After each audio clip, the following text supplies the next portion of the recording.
أعوذ بالله من الشيطان الرجيم بسم الله الرحمن الرحيم رب اشرح لي صدري ويسر لي أمري واحلل عقدة من لساني يفقه قولي ربنا زدنا علما اللهم فقهنا في الدين آمين या रब्बल आलमीन। जी आगाज करते हैं जी हमारा रुकू नंबर 16 से और देखते हैं कि अल्लाह रब्बुल इज्जत ने इस रुकू के अंदर क्या इरशाद फरमाया। सूरह कहफ चल रही है और देखते हैं कि रब कायनात का क्या इरशाद है कि अल्लाह ताला फरमाते हैं वला तक़ूलन्न ली शैइन इन्नी फ़ाइलुन ज़ालिका गदा। अल्लाह ताला फरमाते हैं और आप किसी चीज के बारे में ये मत कहें यकीनन मैं कल ही काम करने वाला हूं। यानी इसमें क्या हुआ कि अल्लाह ताला ने फरमाया यहाँ पर कि रसूलुल्लाह सल्लल्लाहु अलैहि वसल्लम के तवस्सुत से उम्मत को अदब सिखाया जा रहा है कि जब तुम मुस्तकबिल में किसी काम करने का इरादा करो तो अल्लाह ताला की मशीयत पर छोड़ दो, इसलिए कि वो आलिमुल गुयूब है। वो सही जानता है, वो हर चीज के बारे में ज्यादा सही इल्म रखता है। ये बात इस मौके पर कही गई जब कुरैश ने रसूलुल्लाह सल्लल्लाहु अलैहि वसल्लम से असहाब कहफ, जुल्करनैन और रूह के बारे में सवाल किया था। उस वक्त अल्लाह ताला ने ये उनको हुक्म दिया और फिर रब कायनात ने मजीद एलेबोरेट किया कि इल्ला अन यशा अल्लाह, मगर इंशाअल्लाह कहा करें। यानी मगर जब आप कोई काम करने लगे तो उसके लिए काम करने से कबल आप इंशाअल्लाह जरूर कहें। फिर रब कायनात ने फरमाया वज़कुर रब्बका इज़ा नसीता वकुल आसा अन यहदियनी रब्बी लिअक़रबा लिअक़रबा मिन हाज़ा रशदा। फिर रब कायनात ने मजीद फरमाया कि और जब आप भूल जाएं तो अपने रब को याद करें और आप कह दें कि उम्मीद है मेरा रब मुझे भलाई की इस बात इससे ज्यादा करीब राह दिखा देगा। यानी आप नबी करीम सल्लल्लाहु अलैहि वसल्लम को हुक्म दिया जा रहा है कि जब आप कोई चीज भूल जाएं तो अपने रब को याद करें। यानी अगर इंशाअल्लाह कहना भूल जाएं तो जिस वक्त याद आ जाए तो उस वक्त कह लीजिए। ये हमें भी अदब सिखाया जा रहा है। इब्ने अब्बास रज़ियल्लाहु ताला कसम खाने वाले के बारे में फरमाते हैं कि वो इंशाअल्लाह कह सकता है गो कि साल गुजर जाए, यानी कि साल भी गुजर जाए तो तब भी इंशाअल्लाह कह सकता है। और दलील में आयत का यही टुकड़ा पेश किया। बंदा भूल सकता है, अगर वो अल्लाह ताला की मस्जिद का जिक्र करना भूल जाए तो जब याद आ जाए उस काम के बारे में तो इंशाअल्लाह जरूर कहे। अपने रब को याद करना चाहिए क्योंकि गाफिल ही रब को भूलते हैं। जैसे कि अगर आप लोगों को इल्म हो कि वो जो बाग वाले थे उनके बारे में अगर आपको इल्म हो तो वो इंशाअल्लाह कहना भूल गए थे, जिसके बारे में अल्लाह ताला ने सूरह कलम के बारे में अंदर उनके बारे में इरशाद फरमाया कि यकीनन हमने उन्हें भी वैसे ही आजमाइश में डाला जैसे हमने बाग वालों की आजमाइश की थी, जब उन्होंने कसम खाई कि वो सुबह सवेरे ही इसका फल जरूर तोड़ लेंगे। वो इस्तिस्ना में नहीं कर रहे थे। जो तो फिर क्या हुआ कि तेरे रब की तरफ से एक अचानक अजाब फिर आ गया। फिर आ गया और हालांकि वो सो रहे थे तो वो बाग सुबह को कटी हुई फसल की मानित हो गया। फिर सुबह होते ही उन्होंने एक दूसरे को पुकारा ये कि सुबह सुबह अपनी खेती पर पहुंचो, अगर तुम फल तोड़ने वाले हो। चनाचे वो चल पड़े और आपस में चुपके चुपके बातें करते जाते थे कि आज आज कोई मिस्कीन तुम्हारे पास बाग में हरगिज दाखिल ना होने पाए। और सुबह सुबह वो निकले इस ख्याल में कि वो मिस्कीन को रोकने पर कादिर थे। मगर जब उन्होंने इस बाग को देखा तो कहा यकीनन हम जरूर रास्ता भूले हुए हैं, बल्कि हम महरूम हैं। उनमें से बेहतर आदमी ने कहा क्या मैं तुम्हें कहता ना था कि तुम तस्बीह क्यों नहीं करते। उन्होंने कहा पाक है हमारा रब, बिलाशुबा हम ही जालिम थे। फिर वो एक दूसरे पर मुतवज्जा होकर आपस में मलामत करने लगे। उन्होंने कहा हाय हमारी बर्बादी, यकीनन हम हद से बढ़े हुए थे। इसलिए जब भी किसी काम करने का इरादा करें तो उसको इंशाअल्लाह जरूर जरूर पढ़ लीजिए। रसूलुल्लाह सल्लल्लाहु अलैहि वसल्लम ने फरमाया कि कोई गिरोह भी अल्लाह ताला के जिक्र के लिए नहीं बैठता मगर ये कि फरिश्ते घेर लेते हैं और अल्लाह ताला की रहमत उनको ढांप लेती है और उन पर सुकून और इत्मीनान नाजिल होता है और अल्लाह ताला उनका जिक्र अपने मुकर्रब फरिश्तों में नाजिल करते हैं। सुभान अल्लाह। जो महफिलें अल्लाह रब्बुल इज़्ज़त की याद में इकट्ठी होती हैं तो यकीनन वो अल्लाह ताला की रहमत और अल्लाह ताला की रज़ा हासिल करने के लिए काफ़ी हैं। हमें चाहिए कि हम इन महफिलों का हिस्सा बने। फिर रब कायनात मजीद अगली आयत में इरशाद फरमाते हैं, वलबिथू फी कहफिहिम सलासमियातिन सिनीना वज़दादू वज़दादू तिसआ।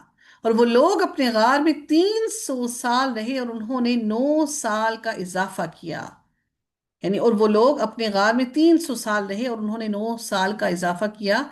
अल्लाह रब्बुल इज़्ज़त ने अस्हाब कहफ के गार में ठहरने की मुद्दत की खबर दी है कि वो इसमें सोने में जागने जागने तक 309 साल तक ठहरे हैं। 300 साल शमसी होते हैं, और 309 साल का जो का हुक्म है वो कमरी साल, क्योंकि हर शमसी सदी में 3 कमरी साल बढ़ जाते हैं। ठीक है। जो कमरी साल होते हैं ना, जो चांद के हिसाब से होते हैं, उनके अंदर साल बढ़ जाते हैं क्योंकि उनके अंदर दिन कम होते हैं। और जो शमसी साल होते हैं उनके अंदर दिन कम, दिन सॉरी, हाँ जी, उनमें दिन ज्यादा होते हैं।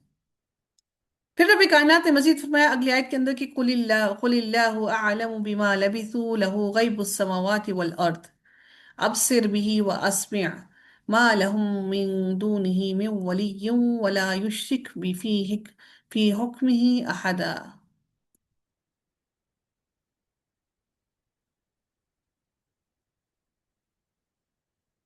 अल्लाह ताला फरमाते हैं कि ए नबी आप कह दें कि अल्लाह ताला ही बेहतर जानता है कि वो जितना अरसा रहे आसमानों और जमीन की पोशीदा बातें उसी को मालूम है, किस कदर वो देखने वाला है और किस कदर वो सुनने वाला है।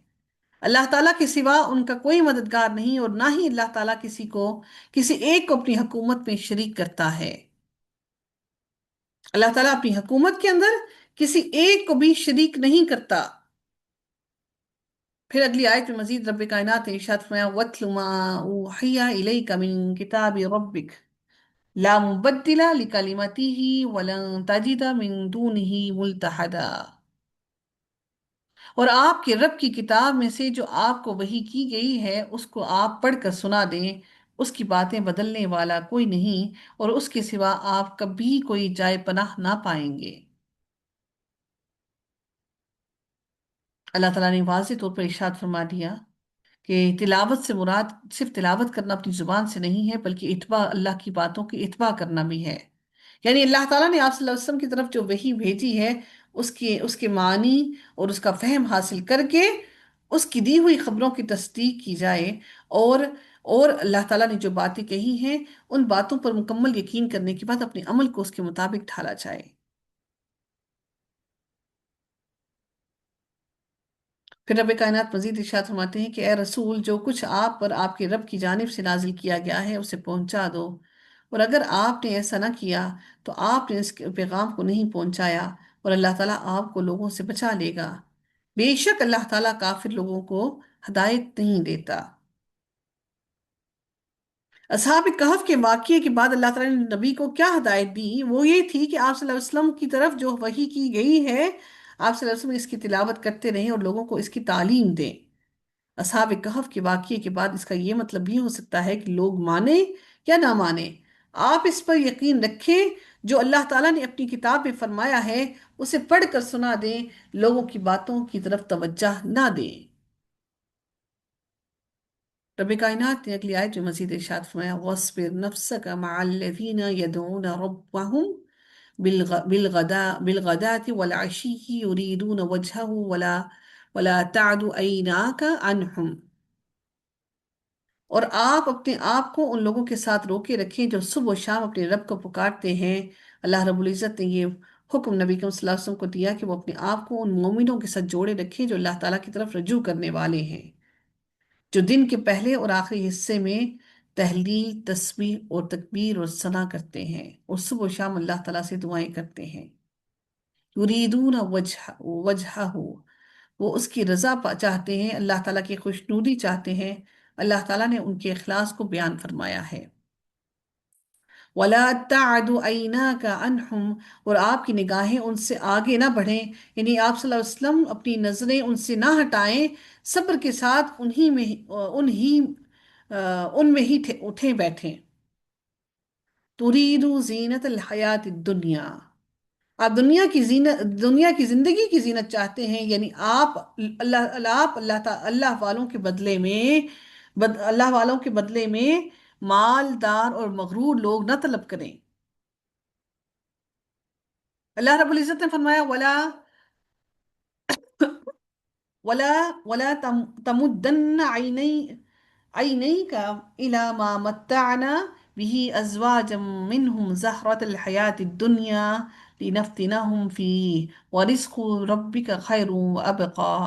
اور آپ نظر اٹھا کر بھی نہ دیکھیں اس کی طرف جو ہم نے ان میں سے مختلف قسم کے لوگوں کو سر و سامان دیا ہے، دنیا کی زندگی کی زینت ہے، تاکہ ہم انہیں اس آزمائش میں ڈالیں، اور آپ کے رب کا رزق ہی بہتر اور زیادہ باقی رہنے والا ہے۔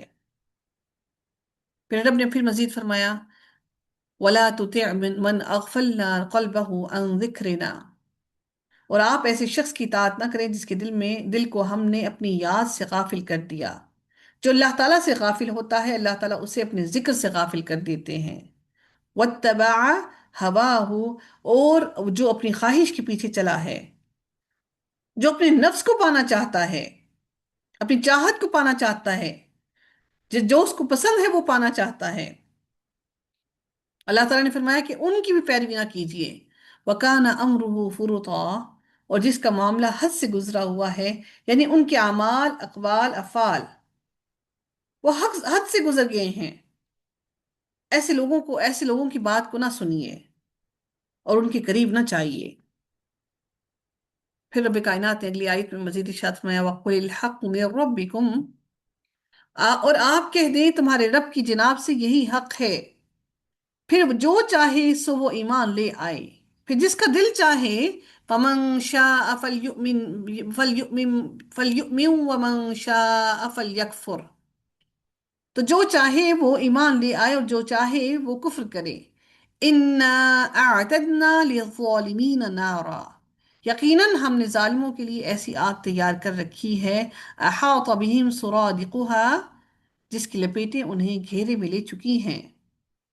وَإِن يَسْتَغِيثُوا يُغَاثُوا بِمَاءٍ كَالْمُهْلِ يَشْفِي الْوُجُوهَ، اللہ تعالیٰ فرماتے ہیں کہ اور اگر وہ پانی مانگیں گے تو انہیں پگھلے ہوئے تانبے جیسا پانی دیا جائے گا۔ جو آگ میں داخل کیے جائیں گے انہیں پگھلے ہوئے تانبے جیسا پانی دیا جائے گا۔ اور پھر رب کائنات فرماتے ہیں بئس الشراب، بڑا ہی برا مشروب ہے یہ پینے والا، وساءت مرتفقا، اور بہت ہی بری آرام گاہ ہے، یعنی یہ آرام گاہ بہت ہی بری ہے جس کے اندر اللہ رب العزت ان سب کو داخل کرے گا۔ پھر رب کائنات فرماتے ہیں ان الذین آمنوا وعملوا الصالحات انا لا نضيع اجر من احسن عملا، بے شک جو لوگ ایمان لائے اور جنہوں نے نیکیاں کی ہیں یقیناً ہم ایسے لوگوں کا اجر ضائع نہیں کرتے جو اچھے کام کریں۔ جو اچھے کام کرتے ہیں اللہ تعالیٰ فرماتے ہیں کہ ہم ایسے لوگوں کا اجر ہرگز ضائع نہیں کرتے۔ أولئك لهم جنات عدن تجري من تحتهم الأنهار يحلون فيها من أساور من ذهب ويلبسون ثيابا، یہی لوگ ہیں جن کے لیے ابدی جنتیں ہیں جن کے نیچے سے نہریں بہتی ہیں، وہاں انہیں سونے کے کنگن پہنائے جائیں گے۔ سونے کے کنگن، جنت والوں کو سونے کے کنگن، مرد کے لیے سونا تو دنیا میں حرام ہے لیکن جنت میں ان کو بھی زیور دیا جائے گا۔ اس کا مطلب ہے کہ ان کے دلوں میں بھی ایک خواہش ہے جیولری پہننے کی، یعنی کیا گولڈ پہننے کی ان کے دلوں میں خواہش ہے۔ اللہ تعالیٰ نے اسی لیے ان کے لیے کہا کہ وہاں انہیں سونے کے کنگن پہنائے جائیں گے اور وہ باریک اور دبیز ریشم کے سبز کپڑے پہنیں گے۔ ریشم دنیا میں ان کے لیے حلال نہیں ہے، مردوں کو اجازت نہیں ریشم پہننے کی، لیکن جنت میں ان کو ریشمی لباس پہنائے جائیں گے۔ اور پھر اللہ تعالیٰ فرماتے ہیں کہ وَإِسْتَبْرَقٍ مُتَّكِئِينَ فِيهَا عَلَى الْأَرَائِكِ، اور اس میں تختوں پر ٹیک لگائے بیٹھے ہوں گے۔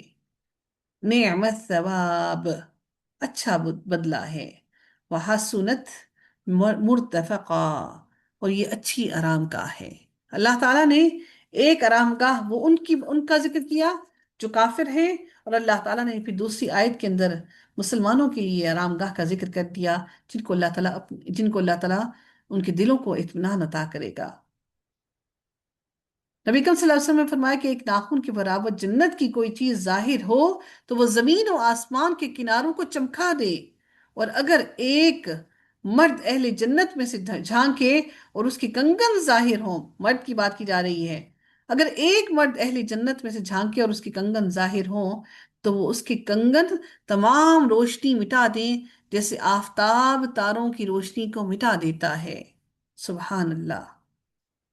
رسول اللہ صلی اللہ علیہ وسلم کی خدمت میں سیدہ برا بن عازب سے روایت ہے کہ رسول اللہ صلی اللہ علیہ وسلم کی خدمت میں ایک ریشمی کپڑا پیش کیا گیا، اس کی خوبصورتی اور نزاکت نے لوگوں کو حیرت میں ڈال دیا۔ نبی اکرم صلی اللہ علیہ وسلم نے فرمایا جنت میں سعد بن معاذ کے رومال اس سے بہتر اور افضل ہیں، یعنی جو رومال ہیں وہ اس اتنے قیمتی جو تمہیں آج کپڑا نظر آ رہا ہے وہ بھی اس سے بہتر ہیں۔ جنت کے اندر انہیں نہ کوئی غم ہوگا، نہ کوئی تھکان ہوگی، نہ ہی کوئی پریشانی ہوگی، بلکہ وہ جنت میں اپنے من پسند خادموں سے اپنی خدمت کروا رہے ہوں گے۔ رب کائنات سے دعا ہے کہ اللہ تعالی ہم سب کو بھی جنت کا مکین بنائے، ہماری کوتاہیوں غلطیوں کو معاف کر دیں، جو ہم سے ہوا ان کو درگزر کر دیں، ہمیں عمل صالح کرنے کی توفیق عطا فرمائے اور اس پر ثابت قدمی نصیب فرمائے۔ آمین یا رب العالمین۔